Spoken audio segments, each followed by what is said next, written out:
Today we're going to be talking about logistics specialists with my team, Joshua Martinez, Rustin Traxler, Kenny Gates, and me, Eric Camago Baez. What's a logistics specialist? Well, these are the different duties. The supply management is responsible for procurement, distribution, and inventory management of supplies, equipment, and materials needed for all naval operations. The inventory control, they maintain accurate records of supply and materials, ensuring that that necessary items are available when needed, minimizing waste. Logistics planning, they develop logistic plans for deployments operations, taking into account resources, timelines, and potential challenges. Support services, they provide logistic support for maintenance and repair operations, ensuring that ships and equipment are always mission ready. And the interactions, when for internal team interactions, they interact with engineers, radar technicians, and machinists, or just everyone in general on the ship. That's who they interact with. An external team, this is where they interact with different, like, I guess, distributors, private ones, since they don't really talk about what comes into the ship and what parts and stuff they need for these different operations. And we also report to anyone from E1 to E9, and depending on your rank, is who you report to, who's higher than you. And we report to these people to make sure that every resource we need on the ship is there, and that we can maybe use in the future too.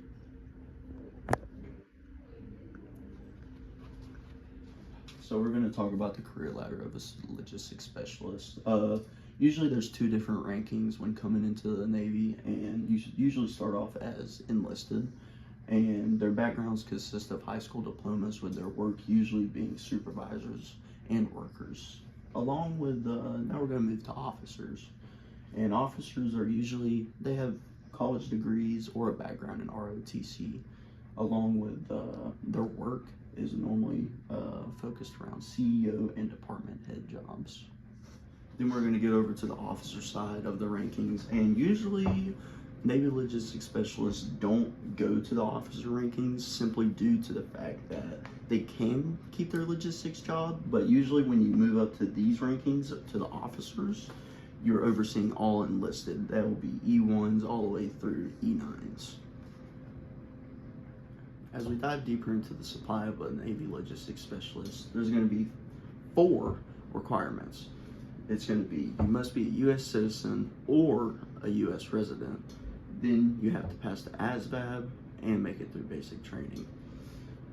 In order to be a Navy logistics specialist, as you get deeper into it, you have to pass a technical school, which they pretty much tell you how to break down data, and they show you the accounting side of all. Then if you want to be in submarine school, you must go through basic enlisted submarine school. So in order to be a Navy logistics specialist, you have to understand the P485, and it's going to be essentially the Bible for the Navy, and it's going to break down how to order supplies, who to give it to, where to store them, and just everything that's on the ship.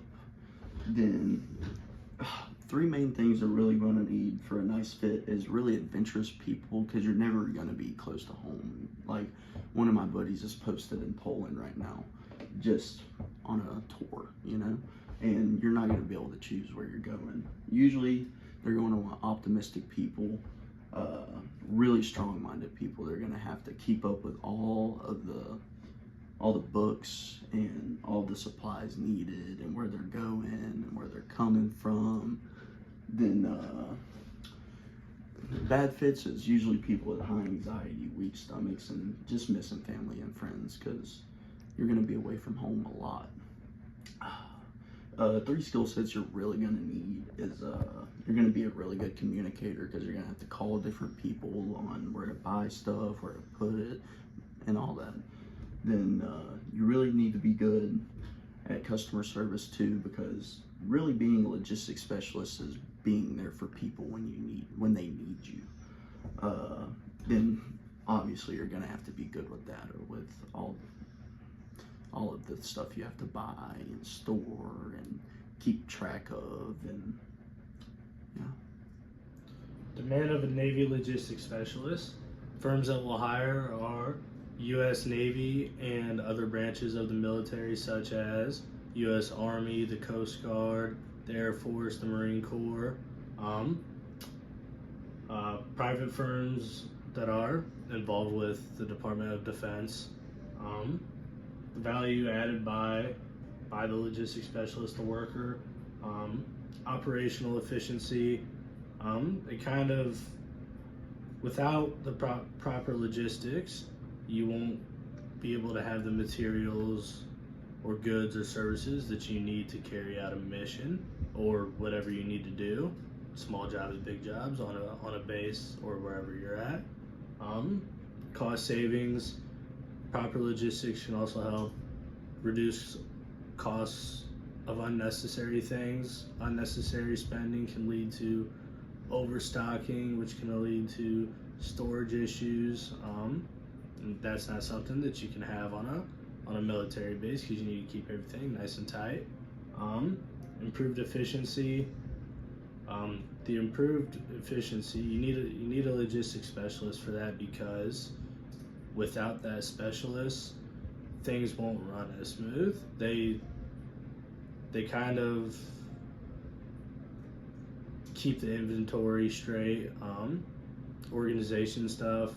They keep that all in check, and without the proper logistics there, you may not find the stuff that you need when you need it. Geologically and the size of the employer, it all kind of depends on where the demand is. The bigger the military base, the Navy base, or the ship, or wherever it is on the map there, the larger the base, the higher the demand.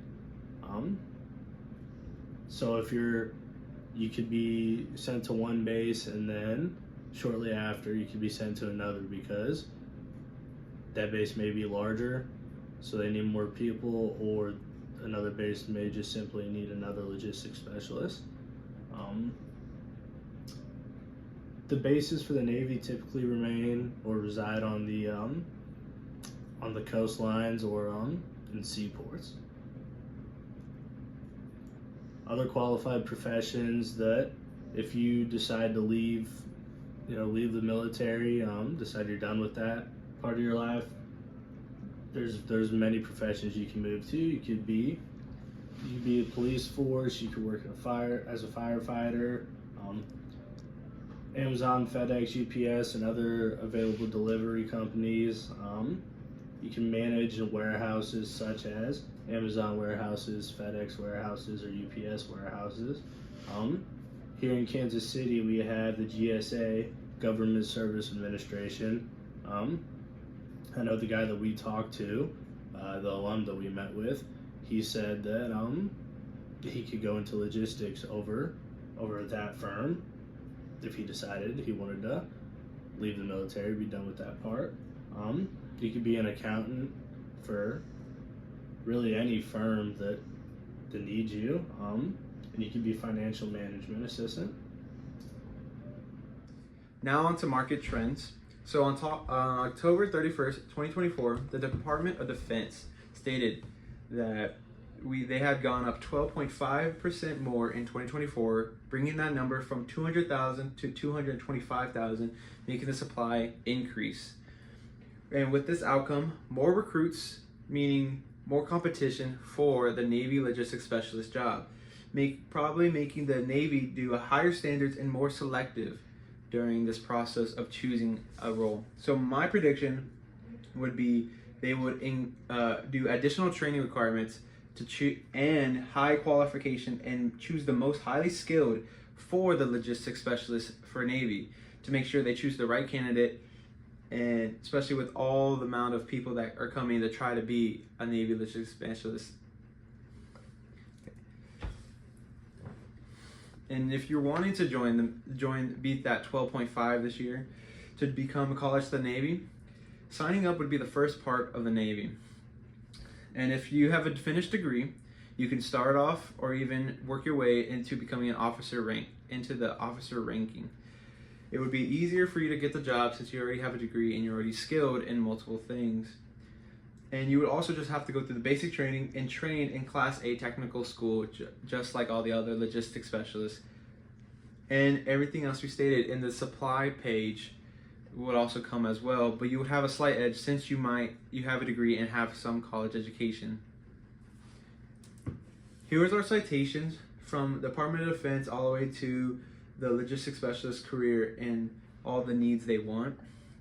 And also with the help of our alumni, Mitchell Harris, who we talked to, who helped us greatly in our lunch through our lunch meeting. Thank you.